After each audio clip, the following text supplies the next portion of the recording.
여러분들에게도 어쩌면 이렇게 중간중간 부담을 주고 싶어요. 거룩한 부담감. 부담감이 없으면 사람이 일을 안 하고 그런 자극을 안 받습니다. 바뀌질 않아요. 거룩한 부담감을 갖길 바랍니다.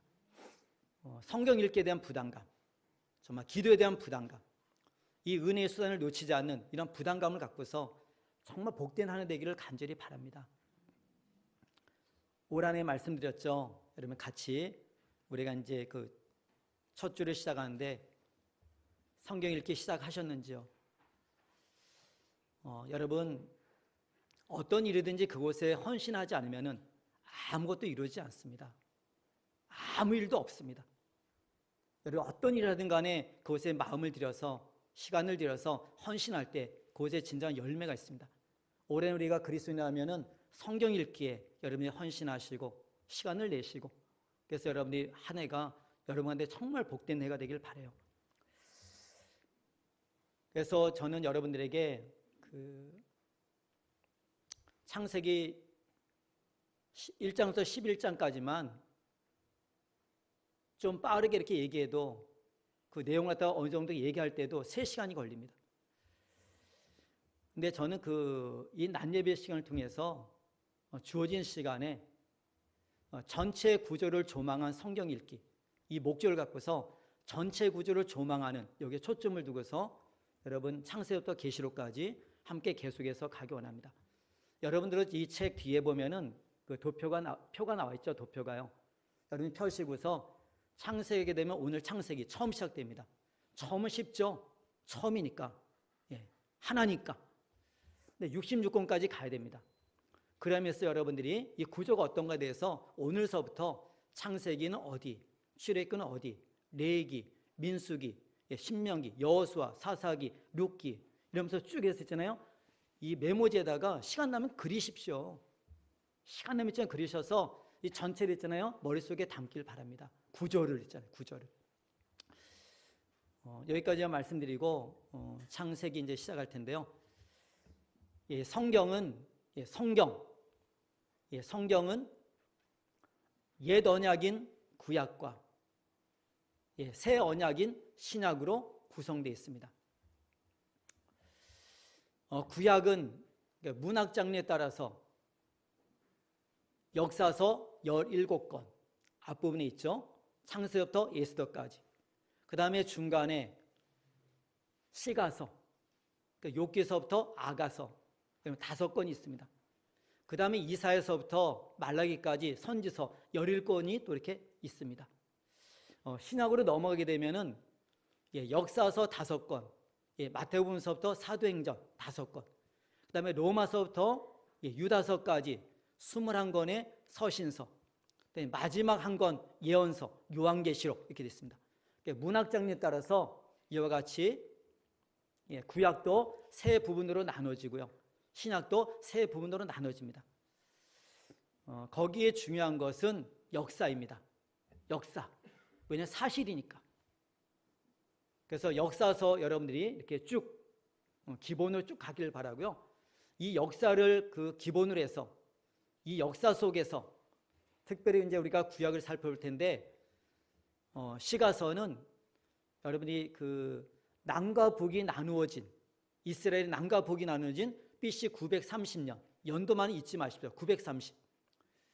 그러면 전후 연도를 다 외울 수 있습니다. 930 잊지 마시고요. 930년 그 앞부분으로 그러니까 열왕기상 11장까지 창세기부터 열왕기 11장까지 그 역사를 배경으로서 하나님을 찬양하는 내용이 바로 시가서입니다. 그래서 욥기, 시편, 잠언, 전도, 아가가 거기에 이렇게 포진됩니다. 그 다음에 열왕기상 12장서부터 마지막 에스더까지 이 역사를 배경으로 해서 누가 활동합니까? 선지자들이 활동합니다. 하나님께서 앞으로 이루실 그 내용에 대해서 예언하는 내용이죠. 선지자를 통해서 말씀한 내용들. 이렇게 여러분들이 구약, 이 구조를 갖기 바라고요. 그 다음에 신약도 여러분들 보시면은 역사서입니다. 사복음서와 사도행전, 이 역사, 이 배경으로 해서 여러분이 서신서가 쓰여지죠. 그래서 1차, 2차, 3차, 4차, 후기사도, 이러한 그 성경 여행에 따라서 서신서들이 다 쓰여집니다. 그 다음에 맨 마지막 요한이 밤모샘에 쓴 요한계시록이 있습니다. 이와 같이 역사를 배경으로 해서 이것이 쓰여졌음을 잊지 마시길 바라고요. 이러한 그 성경은 모세에서부터 요한까지 약 1600여 어간에 걸쳐서 성령의 감동하심을 입은 약 40명의 저자가 하나님께 받아서 말한 책, 바로 성경입니다. 이 성경의 원저자는 그래서 하나님이시죠. 그래서 이 성경은 하나님의 뜻을 드러내는 것입니다. 창세기부터 말라기까지 하나님의 뜻이 무엇입니까? 하나님의 나라. 이 뜻이란 단어는 작정, 계획, 섭리, 이 단어랑 똑같습니다. 하나님의 나라가 바로 하나님의 그러한 뜻이고 성경의 주제가 바로 하나님의 나라입니다. 그 중심에 누가 계십니까? 예수 그리스도. 그래서 구약 성경 전체는 오실 예수 그리스도를 말하는 것이고, 그다음에 사복음서는 오신 예수 그리스도를 말하는 것이고, 그다음에 사도행전부터 마지막 요한계시록까지는 다시 오실 예수 그리스도를 말하는 것이죠. 그래서 구약은 복잡하지 않습니다. 하나님께서 여인의 후손 오실 예수를 갖다가 약속하시면서 구약 전체는 다른 것이 아닙니다. 앞으로 오실 예수, 그가 바로 그리스도다. 이걸 증거하는 것이 구약입니다. 이 말씀대로 예수님 이 땅에 오셨습니다. 그래서 예수님께서 공생의 기간을 통해서 특별히 십자가의 주심과 부활을 통해서 예수인 자신이, 그러니까 예수인 자신이 그리스도임을 증거하는 것이죠. 그것이 사복음서입니다. 그 다음에 약속하신 성령 이 땅에 임하시고 교회가 세워지고 주님이 오신 그날까지 다시 오실 예수, 그가 바로 그리스도에 대해서 증거하는 것이 바로 나머지 사도행전부터 요한계시록까지의 내용인 것입니다. 이처럼 이 성경 전체는 주제가 하나님의 나라이고 그 중심에 바로 하나님의 아들 예수 그리스도, 그분이 계심을 말씀하고 있는 것입니다. 이러한 큰 성경적인 관점을 가지고서 여러분이 이제는 창세기로 들어갑니다. 여러분 어떤 성경을 보든지 이 큰 배경을 갖고서 성경적인 관점을 갖고서 여러분들이 어떤 책으로든 들어가셔야 됩니다. 우리가 첫 번째 책 창세기로 들어갑니다. 그럼 창세기로 들어가면 창세기가 이런 50장까지 있죠. 50장. 앞부분에 11장까지 여러분들이 여기 나눴듯이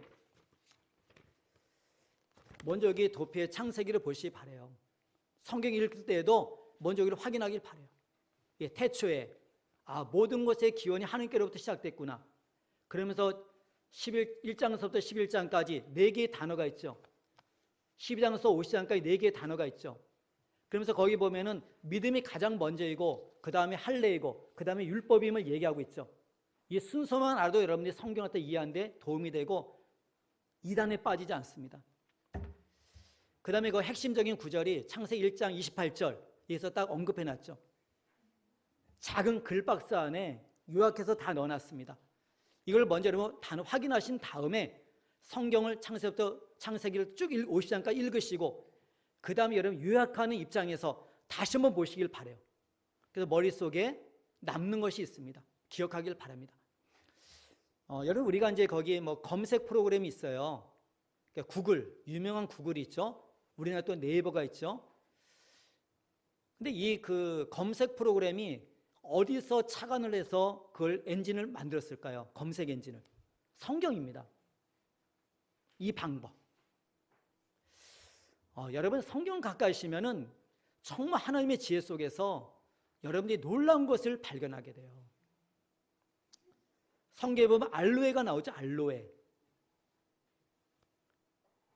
아마씨 여러분 많이 먹어보셨죠? 아마씨. 성경에 창세기 있잖아요. 온천이 나오죠. 온천. 여러분 성경을 정말 가까이 있기 바랍니다. 정말 가까이 있기 바라요. 이러한 여러분의 구조를 갖기 바랍니다. 그래서 이게 성경적인 관점 속에서 창세기 들어가고 창세기 들어가서도 앞부분 1장부터 11장까지 4개의 단어라고 그랬죠. 창조, 그 다음에 타락, 그 다음에 홍수, 그 다음에 바벨탑, 그 다음에 12장서부터 또 50장까지 보면은 우리 믿음의 족장 4명이 나오죠. 아브라함, 이삭, 야곱, 요셉. 이처럼 사자를 기억하십시오. 앞부분에 넷, 뒷부분에 넷.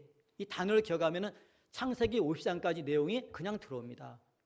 그래서 읽어가면 이해가 됩니다. 남는 것이 많이 있습니다. 무슨 얘기를 하는지를 알게 됩니다. 그러면서 점점 처음에는 작았지만은 눈덩어리가 점점 커지듯이 여러분들이 신앙에 대한 그리스도를 아는 지식이 점점 풍성해지고 여러분 인생이 부유해집니다. 이것을 잊지 마십시오. 창세기 들어감에 있어서 우리가 앞부분에 보면은 먼저 11장까지 내용을 말씀드립니다. 하나님께서 온 우주 만물과 지구를 창조하시죠. 여러분 창세기 1장 1절 한번 보겠습니다. 이렇게 보라는 관점에서만 얘기 드립니다. 여러분 거기 1장 1절과 2절 그 중간에 여러분 그런데 이 단어를 꼭 넣기 바랍니다. 태초에 하나님이 천지를 창조하시니라. 여기서 천이란 하늘이라는 뜻이 있잖아요. 천공. 그러니까 온 우주와 땅, 지구를 창조하시니라. 그런데 땅이 이 지구가 혼돈하고 공허하며 흑암이 깊음이 있고 하나님의 영은 수면 위에 운행하시니라. 이 말이 무엇이냐면은 하나님께서 독수리가 알을 갖다 품듯이 하나님께서 이 땅 지구를 갖다가 품고 계심을 얘기하는 것이죠.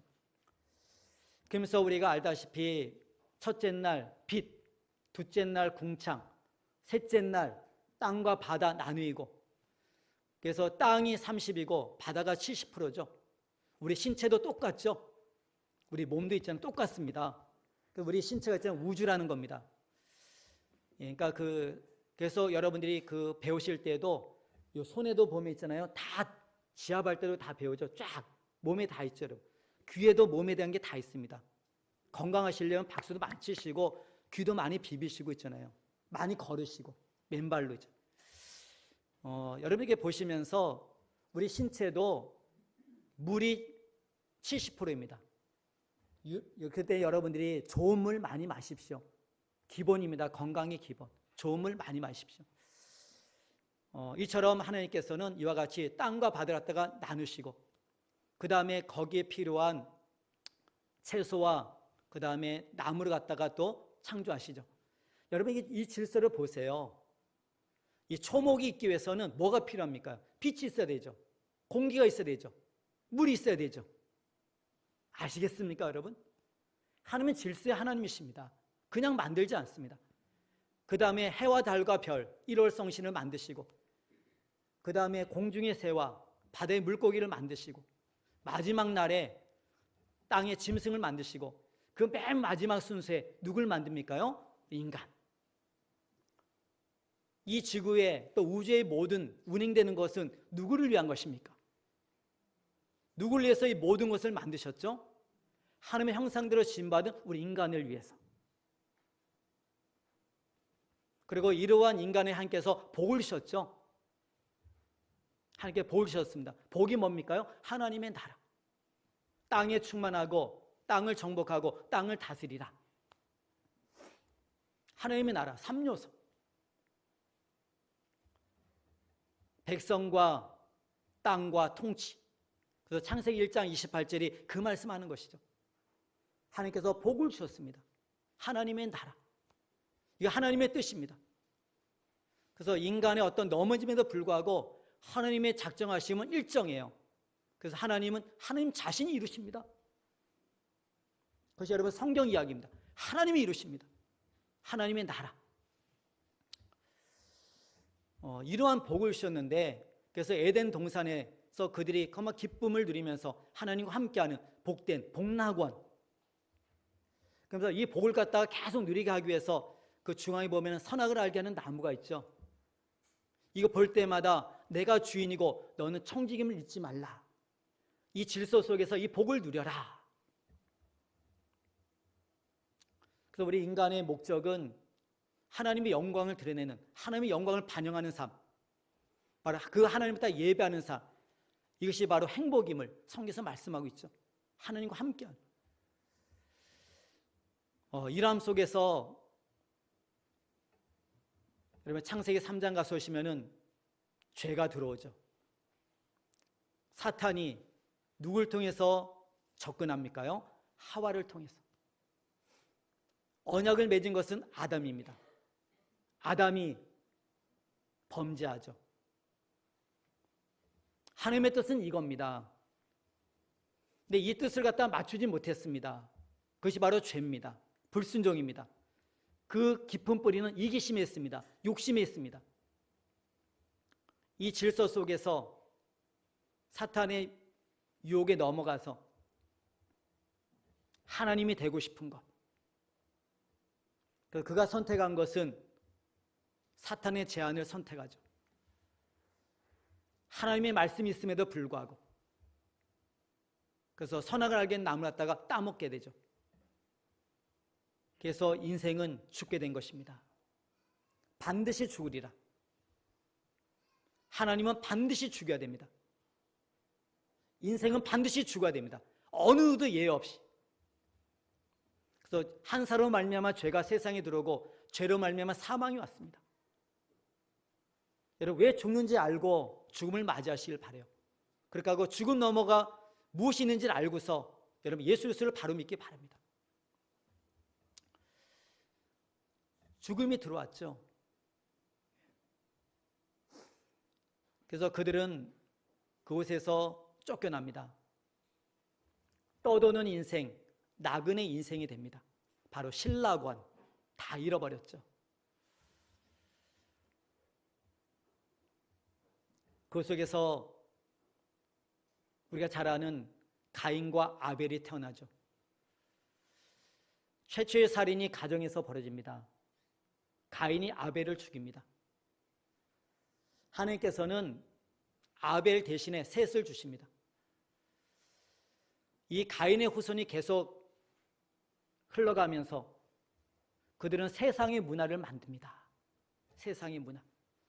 이런 가운데서 셋을 통해서 태어나는 에노스, 그때 예배 공동체가 세워지죠. 하나님의 이름을 부르는 예배 공동체가 세워집니다. 여러분 이 세상에는 일반 역사 이렇게 흘러갑니다. 그 가운데서 하나님의 구원의 역사가 흘러가죠. 하나님께서는 아담이 범죄하게 되었을 때 여인의 후손을 약속하시죠. 창세전에 우리를 위해서 마련하신 예수 그리스도, 여인의 후손을 약속하시죠. 그러면서 그들의 부끄러운 부분을 무화과 잎으로 가리는 것이 아니라 다 말라서 없어지니까 다 드러나니까 죄가. 그래서 하나님께서는 이와 같이 가죽옷을 입히시죠. 가죽옷을 입힐 때는 희생당함이 있죠. 피 흘림이 있죠. 앞으로 여인의 후손을 오셔서 그분이 무엇을 할 것인가를 암시하는 것이죠. 희생, 피 흘림. 우리의 모든 죄를 갖다가 씻기 위해서 있잖아요. 여러분과 제가 이 옷 입고 있다는 것이 부끄러운 부분을 다 가리고 있다는 것이 바로 죄인이라는 증거입니다. 이 옷 자체가 있잖아요. 에덴 동산에서는 죄가 들어오기 전에는 그들은 부끄러운 것을 몰랐죠. 죄가 들어오면 말미암아 부끄러움을 알고 숨게 되죠. 하나님의 두려운 존재가 되었죠. 그들은 이제는 에덴에서 쫓겨나게 되고 이와 같이 두 계보가 흘러갑니다. 경건한 백성들이 예배 공동체가 쭉 흘러가고요. 그 다음에 또 한 가지는 세상 문화가 흘러갑니다. 가인을 후손을 통해서 쭉 흘러갑니다. 이러함 속에서 점점점 죄악은 관용되죠. 그래서 우리가 하나님의 심판, 홍수가 있기 전 거기에 보면은 경건한 사람들과 경건치 않은 사람들이 함께 혼합되죠. 그래서 이 땅의 죄악이 관영함이요. 그래서 하나님께서 이 땅에 홍수로서 심판하시죠. 그것이 바로 6장의 노아 홍수입니다. 심판하시죠. 근데 하나님께서 하나님 나라를 이루어 가셔야 되죠. 하나님의 뜻이잖아요. 그래서 하나님께서는 다 쓸어버리시고 그 다음에 노아의 8식구가 남겨두십니다. 그들에게 은혜를 베풀어 주십니다. 비가 이 땅에 40일 동안 내려서 주야로 내려서 모든 산이 다 잠길 정도로, 그래서 모든 생물이 다 죽죠. 방주 안에 들어간 그것 외에는 다 죽습니다. 물이 줄어들지 않고 150일 동안 멈춰 있죠. 그 다음에 150일 동안 물이 점점 잦아듭니다. 물이 감합니다. 그 다음에 70일 동안 땅이 마르기 시작합니다. 약 1년 동안 그들은 모든 생물들도 노아의 방주 안에 다 있었죠. 이제는 그들이 배에서 나오게 되고 하나님 앞에 예배를 드리게 되고 그것을 통해서 후손이 이제는 또 전파되죠. 그것이 바로 지금 인류입니다. 노아의 자녀가 셈과 함과 야벳이죠. 그래서 셈은 우리도 셈족이죠. 우리나라도 셈족 오른쪽으로 가고요. 그 다음에 함은 아프리카 쪽으로 가고요. 야벳은 유럽 쪽으로 가게 되고요.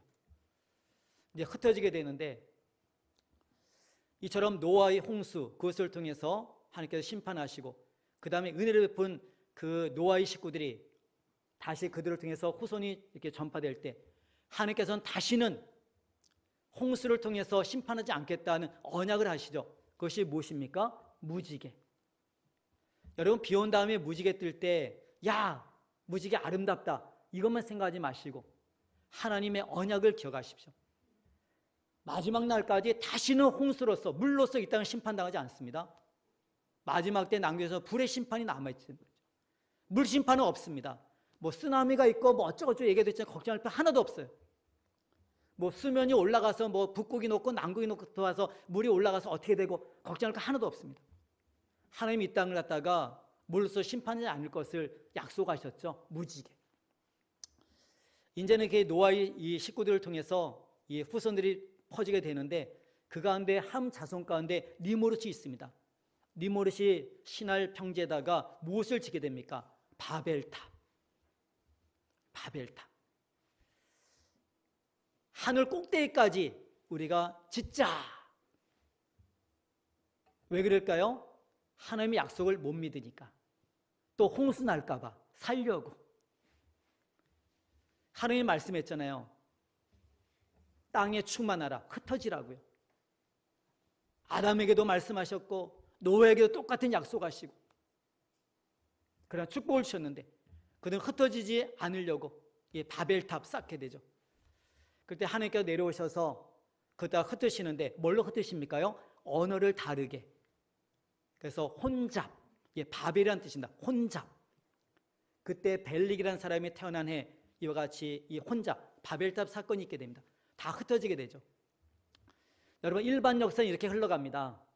일반 역사 쭉 흘러가서 하나님께 내려오셔서 바벨탑 다 무너뜨린 것 같이 이 땅에 보면 역사 속에 바벨론이 있었죠. 아무리 강대해도 역사 속에서 사라지죠. 요한계시록 가서 보시면은 마지막 때에 하나님을 대적한 총체적인 세력 바벨론이 등장할 것을 얘기를 하죠. 바벨론. 근데 하나님에서 멸망을 따를 것을 말씀하지 않습니까? 일반 역사는 멸망으로 끝납니다. 세상 역사는 멸망으로 끝납니다. 이러한 역사 가운데 아담으로부터 계속해서 이어지는 셋으로 이어지며 노아로 이어지며 아브라함으로 이어지며 다윗으로 이어지며 예수 그리스도로 성취되며 계속해서 이어져가는 하나님의 구원의 역사가 있죠. 그처럼 이 땅은 이와 같이 일반 역사가 흘러가면서 일반 역사 속에 하나님의 구속사가 흘러가고 있습니다. 이것을 잊지 마십시오. 그래서 우리가 그 일반 역사는 더 이상 성경은 11장까지 얘기하지 않습니다. 왜냐하면 앞으로 끝이 그러니까. 세상의 끝은 그러니까. 그러면서 창세기 12장 가서 오시면 하나님께서 누굴 찾아오십니까요? 아브라함. 그래서 그는 믿음의 조상이 되죠. 갈대 우르에 있었던 그 가족에게 찾아오셔서 떠나게 만듭니다. 그의 아버지가 데라인데 이 데라에게는 아브라함이 있고 나홀이 있고 하란 이 세 명의 아들이 있습니다.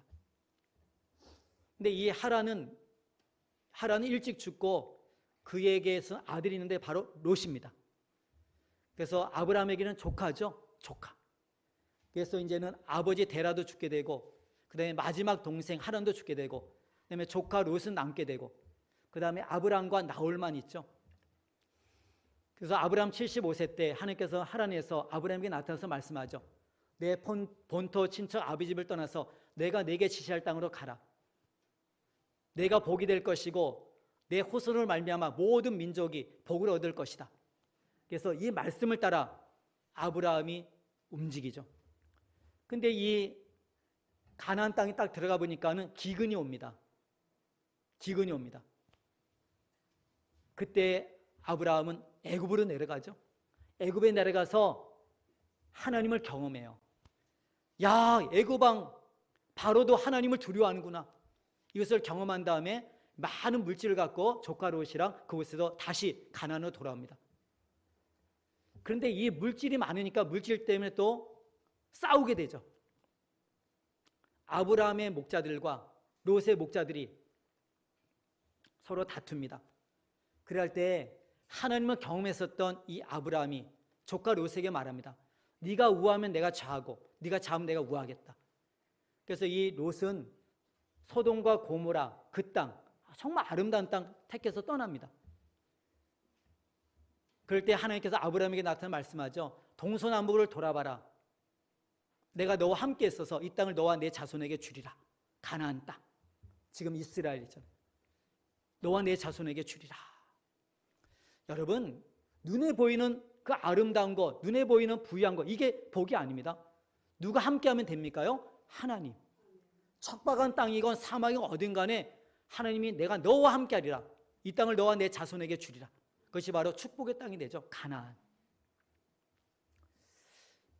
여러분, 이러한 가운데 롯이 이제 그가 속한 소돔과 고모라가 속한 연합군을 만들고 그 다음에 저 위에 다메섹에 있는 그곳에 그돌라멜이 또 연합군을 만듭니다.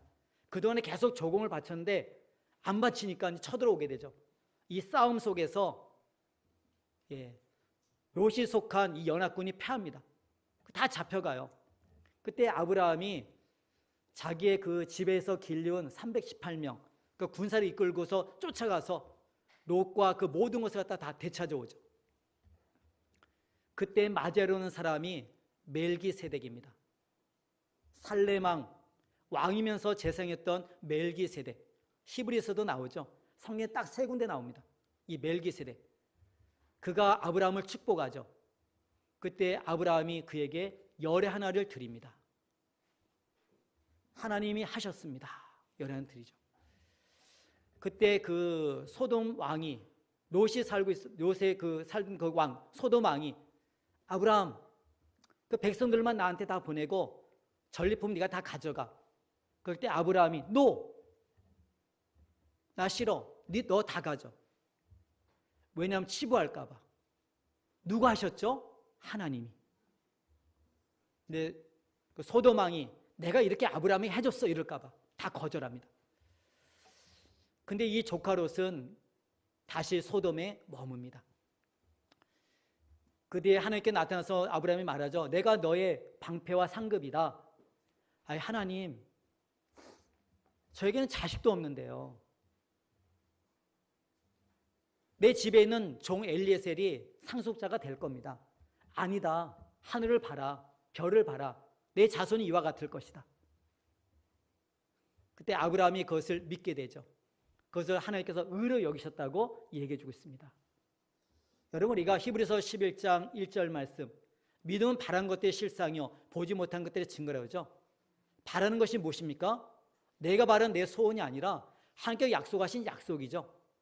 그래서 믿음은 바라는 것들에 하나님이 약속하신 것, 약속했다가 확신하는 것, 그것이 바로 믿음입니다. 보지 못한 것들이죠. 미래적인 거니까. 그것을 본 것처럼 확실히 아는 것, 이게 믿음입니다. 그래서 아브라함이 이같이 믿음의 의를 여기셨죠. 의를 여기셨습니다. 그래가지고 하나님께서는 그 아브라함에게 복을 주시죠. 복을 주십니다. 아브라함이 하나님, 그런데 내가 이 땅 준다고 그랬는데 준다는 걸 어떻게 알 수 있습니까? 그럴 때 하나님께서 횃불 언약을 맺으시죠. 짐승을 반 딱 잘라서 피가 철철 흘러 갔다가 쫙 벌려놓고 가운데를 있잖아요. 지나갑니다. 근데 하나님이 지나가시고 아브라함 지나가지 않아요. 누가 이것을 누가 다 이루신다는 겁니까요? 하나님이. 지금도 우리 중동 지방에 가면은 어떤 약속을 맺기 위해서 짐승 실제로 지금도 잡습니다. 반을 쫙 갈라서 이 당사자 약속의 두 사람이 가운데를 딱 지나가요. 너 약속 안 지키면 이렇게 돼. 그거들. 근데 하나님께서 그 가운데를 지나가면서 횃불 언약을 맺으시죠. 내가 이것을 이루겠다. 내 자손이 이제는 애굽으로 내려갈 때 것이고 거기서 종살이게 될 것이고 4대 만에 돌아올 것이다. 약속하시죠. 이 약속 이후에 가만히 보니까 세월이 흘러가는데 아브라함이 이제는 85세가 됐는데 자녀가 없는 거예요. 자녀 준다고 그랬는데. 그래서 사라가 여보, 하나님께서 우리에게 자녀 준다는 것은 나를 통해서 주는 게 아니라 우리 나이가 벌써 이렇게 됐는데 지금까지 주지 않는 거 보니까는 아닌가 봐. 그러면서 내 몸종이 있으니까 하갈을 통해서 자녀를 낳으십시오. 그럽니다. 그래서 하갈을 통해서 자녀를 낳게 된 것이 바로 이스마엘이죠. 이스마엘. 근데 하나님께서 그 다음에 아브라함에 나타나서 말씀합니다. 그 이름을 바꾸시죠. 아브람에서 아브라함, 사레에서 사라, 열국의 아버지, 열국의 어머니로 바꿉니다. 그러면서 너는 네 집에서 태어나는 모든 자들에게 할례를 행하라. 할례를 행하라. 여러분, 할례가 무엇일까요? 생식기의 표피를 자르는 것이죠.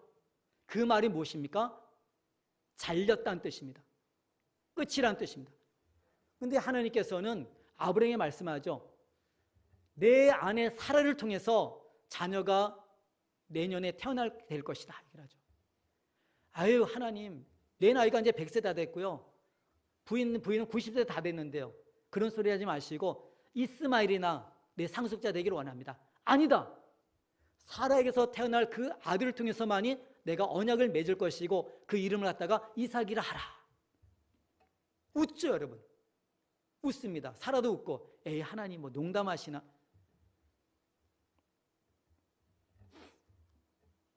여러분, 그러고 나서 어떤 사건이 벌어지냐면은 천사가 이제는 소돔과 고모라를 가기 위해서 아브라함에게 들리게 됩니다. 그래서 아브라함에게 이 모든 소식을 알려줍니다. 근데 그곳에 지금 누가 있죠? 조카 롯. 그래서 하나님 앞에 기도하죠. 하나님은 공의로우신 분인데 의로운 사람과 악한 사람 갖다가 심판 동시합니까요? 아니죠. 의로운 사람을 하나님께서 구원하시죠. 그러면서 조카 롯을 위해서 하나님 앞에 간구합니다. 하나님, 그 성에 의인 50명만 있으면 용서해 주시죠? 그래. 45명이요. 가만히 생각해보니까 좀 아닌 것 같아요. 하나님 40명이요. 한 30명이요. 20명이요. 마지막 한 번만 얘기할게요. 10명이요. 그래, 의인 10명 있어 내가 소돔과 고모라 갖다 멸망하지 않겠다. 네, 가서 보니까 어떻죠? 의인 10명이 없죠. 여러분, 성관계가 소돔과 고모라에서 나타나죠. 동성애. 지금만 동성애 있는 게 아닙니다. 수천 년 전에 동성애가 있었어요. 그 인간의 모습입니다. 인간은 지금 컴퓨터 쓰고 비행기 타고 다닌다 해서 바뀌질 않아요. 인간의 본성이 그 자체가 그러니까 있잖아요. 수천 년 전에 동성애가 있었어요. 사사기에도 또 동성이 나오죠. 여러분, 이람 속에서 하나님께서는 천사가 롯에게 얘기를 하고 이 심판당한다. 유황불 내려서 소돔과 고모라 멸망당한다. 빨리 피하라. 근데 지체합니다. 왜냐고요? 소돔과 고모라가 좋잖아요. 모든 향락시설이 다 있는 데 있잖아요. 살기가 얼마나 좋습니까? 미적미적 되니까는 강제적으로 끄집어내죠. 끄집어냅니다. 그러면서 유황불이 내리죠. 끄집어낸 다음에 그의 롯이 있고 부인이 있고 딸 둘이 있었습니다. 끄집어냅니다. 사이들은 같이 나가자 하는데 안 나갑니다. 농담으로 여깁니다. 그럴 때 유황불이 내려서 강제적으로 4명 끄집어낸 다음에 유황불 내리죠. 그럴 때 이 롯의 처가 얼마나 세상에 소돔과 고모라에 집착했으면 뒤돌아보죠. 소돔 기둥이 돼버리죠. 예수님 말씀하죠. 롯의 처를 생각하라. 소돔과 고모라가 얼마나 타락했으면 그 두 딸이 이제는 소알성에 갔다가 그것도 두려워갖고서 산의 굴 속에 들어가게 되는데 소돔과 고모라에서 배운 게 뭡니까? 야, 이제는 우리는 정상적인 방법으로 우리는 자녀 낳을 수 없어. 그래서 아버지에게 술 잔뜩 먹이고 그 다음에 큰딸이 들어가서 아이를 낳게 되고 그 다음날은 둘째 딸이 들어가서 아이를 낳게 되고 그래서 롯을 통해서 그 딸들이 자녀를 낳게 되죠. 그것이 바로 모압이고 암몬의 조상이 됩니다. 역사 속에 모압과 암몬 나오죠. 암몬 조상이 됩니다. 이러한 일이 벌어진 다음에 하나님께서 이제는 약속한 대로 창세기 21장 가서 보시면 누가 태어납니까요? 이삭. 여러분 성경 그냥 이렇게 가면 됩니다. 이해함 있잖아요. 그대로 가면 썼잖아요. 그대로 이루어지는 거 그대로 그냥 쭉 가면 됩니다. 창세기 12장에 아브라함, 11을 갖다 거꾸로 하면 21장에 이삭이 태어나게 되죠. 이삭이 태어나니까는 이스마엘이 희롱하죠. 그래서 하갈과 이스마엘을 갖다가 내어보내죠. 그런데 하나님께서는 정말 얄궂게도 이삭을 바치라고 그러죠. 바로 모리아산, 그것이 바로 솔로몬 성전이 세워진 곳, 예수님께서 십자가에 달리신 곳, 모리아산. 그럴 때 하나님께서는 순종하는 아브라함, 이삭을 갖다 잡으려고 할 때 멈추라고 하죠. 그래서 뭘 준비하셨죠? 양. 그래서 여호와의 이레, 거기서 나오죠. 하나님께서 친히 자신을 위해서 자신의 산에서 준비하시리라. 여호와의 이레. 양이 준비되어 있죠. 하나님께서. 이러한 일이 있은 다음에 하나님께서 아브라함에게 다시 확인합니다. 내가 말로만이 아니라 정말 이렇게까지 독자를 아끼지 않는 것까지 나를 사랑하며 순종하는 것을 내가 이제 알겠다.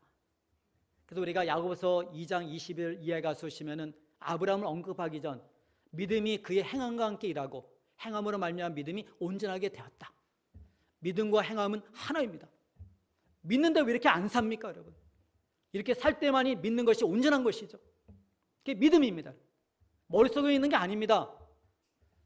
그래서 믿음이라는 것이 있잖아요. 명사가 아니에요. 사고 머릿속에 있는 게 아니에요. 움직이는 겁니다. 이게 믿음입니다.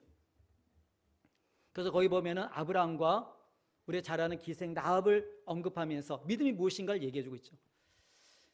이러함 속에서 이제는 우리가 23장 가서 보시면은 아브라함의 아내 사라가 죽습니다.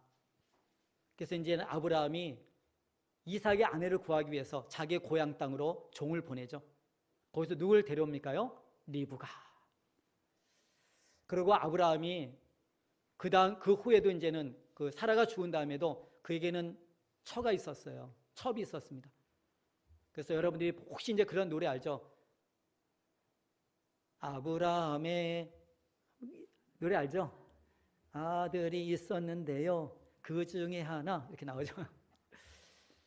구두라를 통해서 자녀들이 낳게 됐는데 아브라함이 살아 생전 하나님의 언약을 알기 때문에 그 후손들에게 몫을 줘갖고서 다 떠나게 만듭니다. 그렇게 하고 오로지 언약의 아들 이삭에게 자신의 모든 것을 갖다가 다 넘겨주죠. 이삭에게. 그리고 아브라함이 죽습니다. 25장 죽습니다. 근데 25장에 아브라함 죽으면서 또 누가 태어나게 되죠? 에서와 야곱.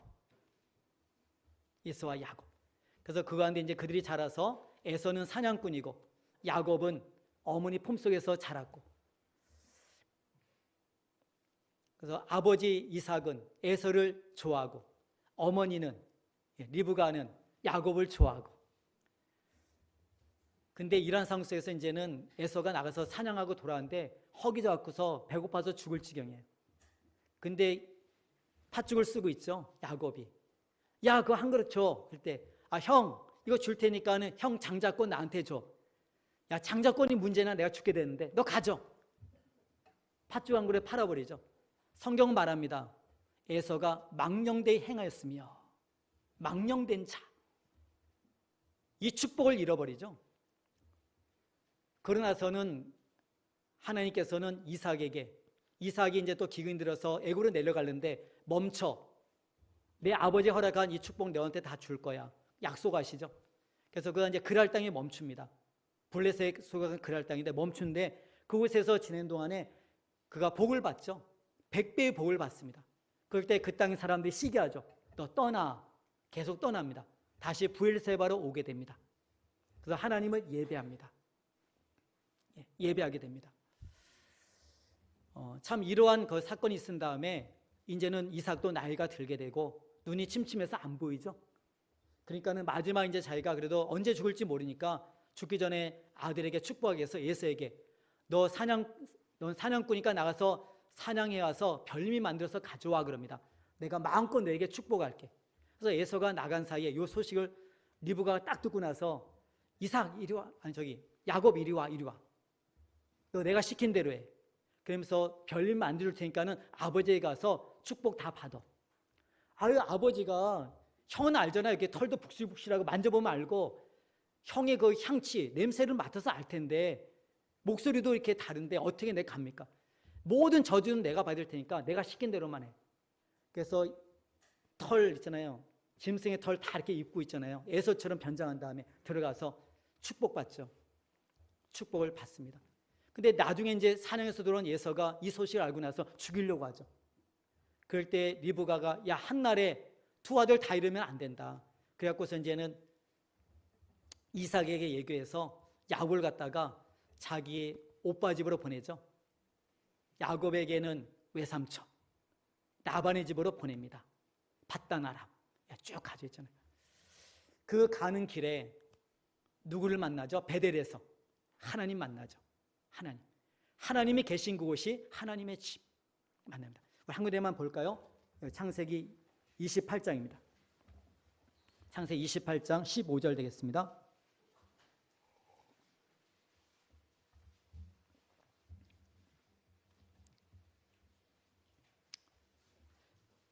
예, 41페이지고 찾으셨습니까? 여러분 13절부터 15절 말씀 같이 읽겠습니다. 또 본즉 여호와께서 그 위에 서서 이르시되 나는 여호와니 너희 조부 아브라함의 하나님이요 이삭의 하나님이라. 내가 누워 있는 땅을 내가 너와 내 자손에게 주리니 내 자손이 땅의 티끌같이 되어 내가 서쪽과 동쪽과 북쪽과 남쪽으로 퍼져 나갈지며 땅의 모든 족속이 너와 내 자손으로 말미암아 복을 받으리라. 내가 너와 함께 있어 내가 어디로 가든지 너를 지키며 너를 이끌어 이 땅으로 돌아오게 할지라. 내가 내게 허락한 것을 다 이루기까지 너를 떠나지 아니하리라 하신지라. 하나님이 야곱에게 또 약속하죠. 아브라함의 약속이 이삭에게로, 이삭이 한 약속이 야곱에게로 이어지죠. 그럴 때 하나님께서 야곱이 그럽니다. 하나님, 내게 말씀하신 대로 그대로 당신이 이루신다면 내가 당신께 이렇게 하겠습니다. 그 밑에 서원이 나오죠. 서원. 그래서 그가 이제는 자기 외삼촌 집으로 갑니다. 가게 됐는데 이 야곱도 어떤 사람입니까요? 꾀쟁이. 인생을 자기 꾀로 살았던 자. 그래서 장자권도 여러분께 움켜쥐게 되고 축복도 있잖아요. 뺏어서 받게 되고. 그래서 이제는 외삼촌 집으로 가는데 거기다 누가 기다리고 있죠? 라반. 야곱보다 더한 사람. 라반. 너 잘 왔다. 이리 와. 딱 있습니다. 그래서 리브가가 형이 화가 풀리면 내가 부를 테니까 잠깐 가 있어. 그 잠깐이 20년 되죠. 그 전에 야곱은 리브가 못 보고 리브가는 죽습니다. 여러분 이렇게 가게 되는데 외삼촌이 딱 있으면서 요즘 가만히 보니까는 일 잘하게 생겼어요. 그래서 이제는 제안하죠. 가만히 보니까는 둘째 딸을 사랑해요. 라헬을. 그래서 야, 라헬 줄 테니까 너 7년 동안 일해. 예, 할게요. 그래서 7년 동안 열심히 일했습니다. 수일같이 싹 지나가죠. 사랑하는 이가 있으니까. 그날이 왔습니다. 결혼했습니다. 근데 자고 나니까는 언니였어요. 레아. 아, 외삼촌 속일 걸 속여야지. 이걸 속입니까? 그럴 때 야, 여기서는 거꾸로 가는 법이 없어. 언니부터 가는 거야. 정말 네가 라헬을 원한다면은 내가 또 줄 테니까 너 7년 동안 또 일해. 예, 좋습니다. 그래서 결혼식 일주일 마치고 두 번째 부인 라헬을 갖다 또 얻습니다. 그 대가로 7년 또 일합니다. 14년이 흘러갑니다. 이 14년 동안 흘러가는 동안에 여러분 레아랑 라헬이 있죠. 예, 언니랑 동생입니다. 그에게는 종이 한 명씩 있어요. 예, 실바랑 비라 있습니다. 여기서부터 뭐가 이루어집니까요? 자식 낳기 경제. 여러분 말씀드렸죠. 하나님께서는 자손을 말씀하시고 땅을 말씀하시고 통치를 말씀하시죠. 그래서 역사 속에서 아브라함에게 약속하신 것처럼 창세기 21장을 보면 이삭이 태어나게 되고 이삭을 통해서 후손이 어떻게 흘러가는 것인가. 그래서 우리가 민수기 30장까지가 하나님께서 이 이스라엘 민족을 만드시죠. 아무것도 없는 데서 하나님이 홀로 그 백성을 만드시죠. 그래서 자식 낳기 경쟁이 이루어집니다. 여러분 둘째 딸이 이뻐요. 첫째 딸은 잘 생기지 않았어요. 누구를 사랑합니까요? 야곱이 라헬을 사랑하죠. 근데 하나님께서는 레아에게 자녀를 줍니다. 루벤, 시몬, 레위, 유다 4명이 쫙 아들이 태어나요. 그러니까 라헬이 죽을 지경이죠. 그래서 자기 종 비라를 갖다가 야곱의 남편에게 줍니다. 그래서 단 납달리가 또 태어납니다. 그걸 보니까는 이 언니가 또 시기심이 생기죠. 자기 종 또 있잖아요. 줍니다. 예, 실바를 줍니다. 갓 아셀이 태어납니다. 그때 합한채 또 사건이 있어요. 그것을 통해서 언니가 얘기를 합니다. 오늘 밤 네 남편 내 거야? 그랬잖아요. 야곱이 이제는 레아에게로 들어가죠. 이사갈 스불론이 또 태어납니다. 이어서 디나 딸 한 명이 태어납니다. 그 다음에 하나님께서 나를 갖다 불쌍히 여기셔서 요셉을 줍니다. 요셉의 이름이 플러스 원이에요. 하나 더. 플러스 원. 그래서 자녀가 있잖아요. 쭉 태어납니다. 11명이 태어나죠. 딸 하나랑. 그러고 나서 보니까는 이제 14년 동안 이렇게 보니까 자식 낳은 것밖에 없어요. 외삼촌 집에서 그냥 살고만 있어요. 자기 소유가 하나도 없어요. 가만히 생각하니까 안 되겠어요. 처자권속도 많은데 이거 가장이 돼갖고서 이게 뭐예요? 맨날 그 밑에서 빌어붙어 사는 것도 아니고. 외삼촌이 얘기합니다. 외삼촌, 내가 이런 거 알지 않습니까? 근데 나도 지금 가정을 이루는데 내 소유는 하나도 없습니다. 그럼 어떻게 하면 좋겠냐? 그래서 이렇게만 해주세요. 그래서 알록달록한 거, 뭐 검은 점 있는 거, 다 색깔 있는 것은 외삼촌과 또 그 아들들에게 다 맡기고 흰 것만 내게 다 주세요. 거리를 갖다가 3일길 띄워놓으세요. 그렇게 하고 내가 흰 것만 내가 갖고 있는데 이곳에서 아롱진 거, 뭐 검은 거, 문 있는 거 태어나면 다 내 겁니다. 외삼촌이 가만히 보니까 그래, 그거 좋아. 근데 하나님께서 야곱에게 복을 주시죠. 뭐가 태어나죠? 알록달록한 거, 검은 거 막 태어납니다. 그러니까는 이제 야곱이 거부가 돼가는 거예요. 그러니까 외삼촌이랑 그 아들들이 가만히 보니까는 옛날 같지 않아요, 태도가. 잘 되는 거 보니까 배가 아파요. 그러니까 야곱이 이제는 나 고향 땅으로 돌아가야 되겠다. 그래서 자기 부인들 모아서 나 이제는 돌아가려고 한다. 너희 아버지가 내게 한 거 너희들 다 보지 않았느냐? 나는 내 고향으로 돌아간다. 어떻게 하겠느냐? 우리 함께 갑니다. 그래서 다 일어나서 이제 떠납니다. 3일 뒤에 이 소식을 듣고서 라반이 쫓아오죠. 하나님께서 야곱과 그 식구를 다 보호하시죠. 라반이라고 건들지 마. 그래서 와서 보고만 이제 돌아갑니다. 그런데 또 한 가지 문제가 생기죠. 돌아온다는 소식에 누가 앞에 오고 있습니까요? 뒤에서는 라반이 왔었는데 앞에서 또 에서가 오고 있습니다. 또 400명의 군사를 데리고 있잖아요. 이게 큰일 나겠어요. 죽을 지경이에요. 그럴 때 야곱이 얼마나 꾀쟁입니까? 그래서 이제는 자기의 모든 처자권석과 모든 거기 자기의 물질 모든 것 같아 있잖아요. 두 대로 나누어서 야복나루 갖다 다 야복강을 건너게 만들죠. 자기는 맨 뒤에 가려고. 그래서 난 살아야 돼. 이게 야곱입니다, 여러분. 근데 야곱이 그 밤 하나님께 기도함으로 야곱이 인생이 바뀌죠. 그 하룻밤 하나님과 씨름함으로 인생이 바뀝니다. 그 기도를 통해서 인생이 바뀝니다. 그의 이름이 야곱에서 이스라엘로 바뀝니다. 지금 이스라엘의 이름이 왜 생겼을까요? 이스라엘, 12지파. 이렇게 아이를 이제는 이렇게 이스라엘로 받게 돼서 있잖아요. 제일 앞에 나갑니다. 형 맞으러, 자기를 죽이러 형 맞으러 제일 앞에 나가요. 그래서 다 뒤로 하면서 제일 앞에 가서 형님 합니다. 그럴 때 그 에서가 와서 있잖아요. 죽이러 온 자가 와서 야곱에게 입 맞추죠. 그럴 때 야곱이 자기는 알잖아요. 하나님이 어떻게 하셨는지. 형님, 내가 형님 얼굴 보니까는 하나님 얼굴 보는 것 같습니다. 이게 여러분 기도입니다. 기도한 사람 자기가 알아요. 하나님이 어떻게 하셨는가. 그럴 때 그는 바로 그냥 가면 되는데 어디로 빠지죠? 세겜으로 빠집니다. 그래서 딸 하나 있는데 디나의 강간 사건이 벌어집니다. 그래서 그곳에 갔다 이제 다 떠나게 됩니다. 떠나는데 하나님께서 주변 나라 갖다 다 막으시죠.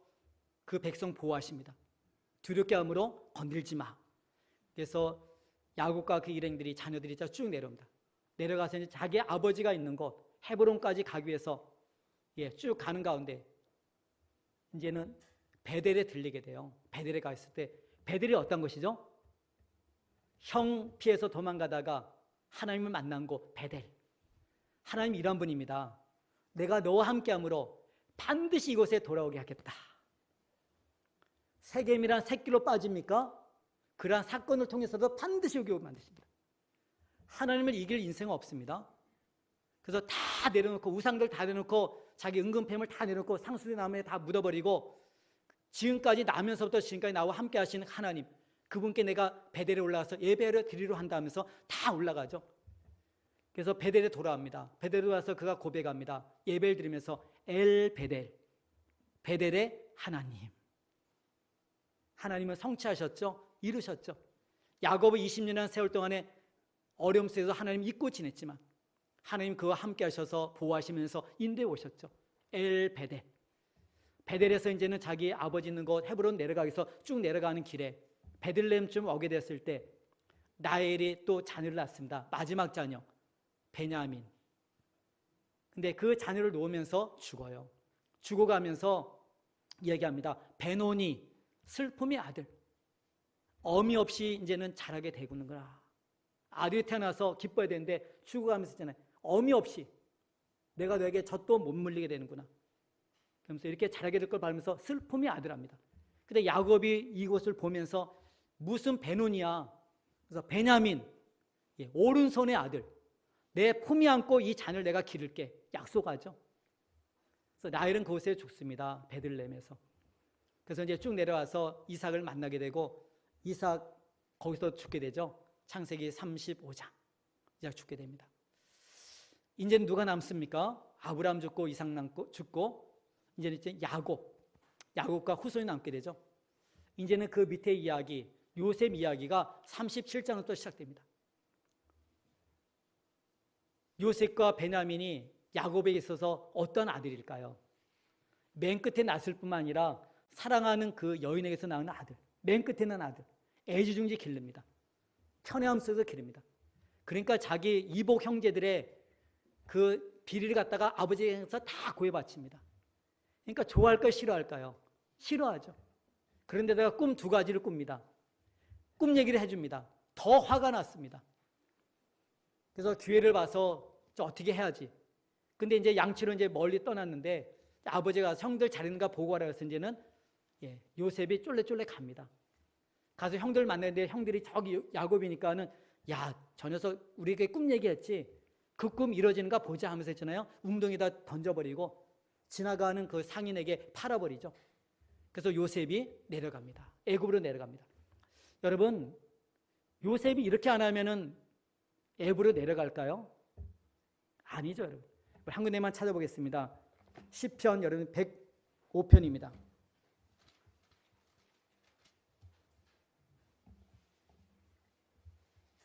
105편 여러분 17절.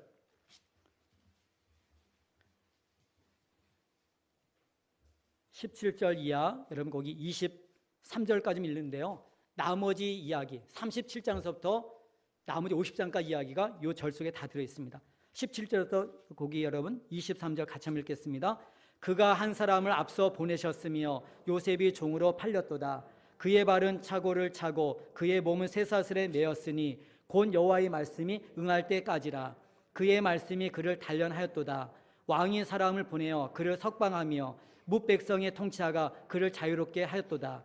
그를 그의 집의 주관자로 삼아 그의 모든 소유를 관리하게 하고 그의 뜻대로 모든 신하를 다스리며 그의 지혜로 장로들을 교훈하게 하였도다. 이에 이스라엘이 애굽에 들어가며 야곱이 함의 땅에 나그네가 되었도다. 횃불 언약을 이루시죠. 창세기 15장. 아브라함에게 한 약속. 종이 되고 4대 만에 돌아올 것을. 이처럼 요셉이 팔려가는데 누구에서 팔려갑니까? 이 일을 누가 하시는 겁니까요? 하나님이. 앞서가시죠? 약속대로 이루신 분. 형들이 팔지만은 하나님 하신 일이죠. 하나님이 그가 그를 갖다 앞서 보내셨으며 요셉이 종으로 팔렸도다. 보디발의 집에 갑니다. 그러니까 은총을 입어서 한 집의 가정 총무가 됩니다. 근데 그 보디발의 아내가 어느 날 유혹합니다. 근데 요셉이 자기가 어떻게 될 줄 알면서도 옷을 갖다가 벗어던지고 옷자락 잡고 있으니까 이걸 벗어던지고 도망가죠. 그러면서 내가 이 큰 악을 행해서 어찌 내가 하나님 앞에 득지하리까 도망가죠. 그는 감옥에 갇힙니다. 근데 감옥에서도 하나님께서 은혜를 입으셔서 감옥에 또 있잖아요, 간수가 됩니다. 은혜 입으셨잖아요, 감옥에서 총무가 됩니다. 가정 총무, 감옥에서 총무. 그럴 때 바로왕의 술 맡은 관원장과 떡 맡은 관원장이 그 감옥에 오게 되죠. 그럴 때 그 꿈을 갖다가 풀어줍니다. 그래서 그 꿈대로 요셉이 말한 대로 이제는 술 맡은 관원장은 복직되고 떡 맡은 관원장은 죽게 되죠. 바로의 생일날. 근데 그 요셉이 얘기하죠. 나는 죄 지은 게 하나도 없는데 내가 이렇게 감옥에 있습니다. 바로에게 잘 얘기해서 나 갖다 풀어주세요. 당신이 복직되면은. 근데 술 맡은 관원장이 잊어버리고 2년이 지나갑니다. 근데 그때 바로가 꿈을 꾸죠. 꿈을 풀 사람이 아무도 없습니다. 그때 이 술 맡은 관장이 누굴 기억합니까? 요셉. 여러분, 2년 동안 있는 것도 하나님의 은혜고요. 그때 기억나게 하신 것도 하나님의 은혜입니다. 잠언 3장 1절 보시면 천하의 범사가 기한이 있고 모든 목적을 이룰 때가 있나니 그랬습니다. 이것이 믿어짐이 있잖아요. 염려할 게 없어요.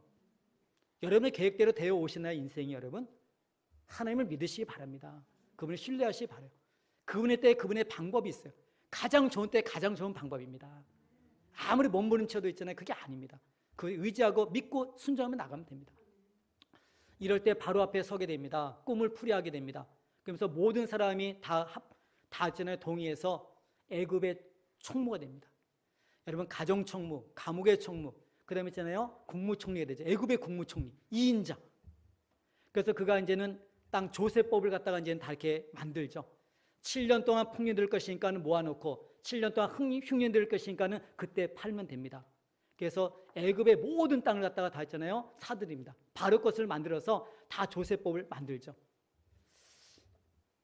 우리나라에도 이러한 요셉 같은 또 다니엘 같은 이러한 사람이 세워진다면 이 땅이 얼마나 복될까요, 여러분?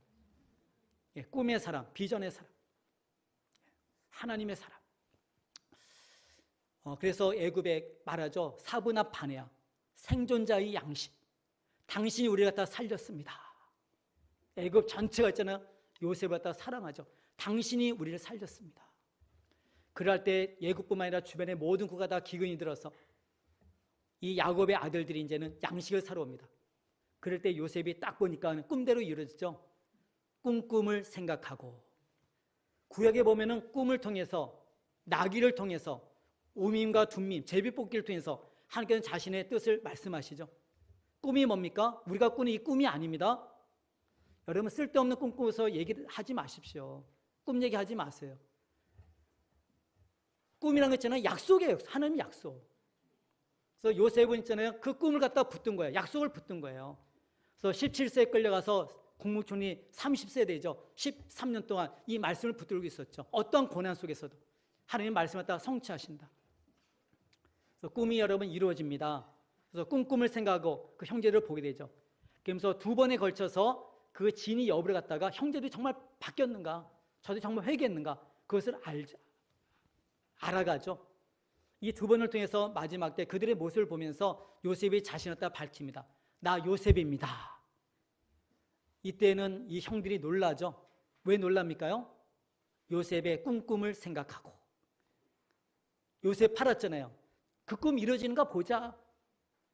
그 꿈들이 이루어졌죠. 그들이 와서 절하잖아요. 꿈을 생각하고, 또 한 가지 자신들이 한 죄를 갖다가 생각하고, 한 가지는 이 팔렸던 종으로 간 이 자기 동생이 애굽의 2인자가 된 것을 보고 놀라죠. 그때 이 요셉에게 한다. 형들 가서 아버지랑 처자권속들 다 데려오세요. 아직 기근이 지나려면 5년이 남았습니다. 다 데려오세요. 그래서 야곱이 이 소식을 듣고서 기운이 회복돼서 그 식구들이 다 애굽으로 내려가죠. 하나님의 말씀대로 이루어지죠, 여러분. 다 내려갑니다. 내려가서 고센이라는 땅에 구별되게 다 지내게 만들죠. 그래서 야곱이 바로 앞에 서서 축복합니다. 그러면서 내 나이 130년 하면서 얘기를 하죠. 그래서 147세에 그게 죽게